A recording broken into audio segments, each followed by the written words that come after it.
দিন ধরে নিখোঁজ থাকার পর পাণ্ডবেশ্বরের স্থানীয় একটি পুকুর থেকে উদ্ধার হলো 25 বছরের সোনু ভূঁইয়া নামে এক যুবকের মৃতদেহ।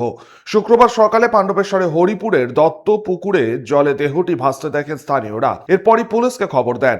পাণ্ডবেশ্বর থানার পুলিশ ঘটনাস্থলে পৌঁছে দেহটি উদ্ধার করে ময়না তদন্তে পাঠায়। পরিবারের দাবি, সোনু মির্গি রোগে আক্রান্ত ছিলেন। আমি ওর ঘরে উঠি, ঘরে খাইতে যেত নিজে শিখতেও দিয়ে পৌঁছে থেকে আমার ঘর যায় নাই।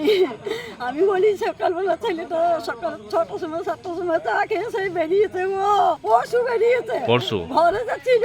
আচ্ছা। আমি বললাম যে কোথাও যাই না, তুই ঘরে যাকে সবসময় আমি সাবধান করতাম, বাবা কখনই জলে আর কোথাও যাই না, তোর এমনিতেই রোগ আছে। কি রোগ ছিল, যখন তখন উঠে যেত, যখন তখন উঠে যেত। দিয়ে আমি কালকে ঘর খুঁজে এলাম, বলি ছেলেটা কোনো কেন এলো না ঘরকে, একটু চা খেতে জল। তবে মৃত্যুর প্রকৃত কারণ ময়না তদন্তের রিপোর্টের পরই স্পষ্ট হবে। ঘটনা তদন্ত শুরু করেছে পাণ্ডবেশ্বর থানার পুলিশ।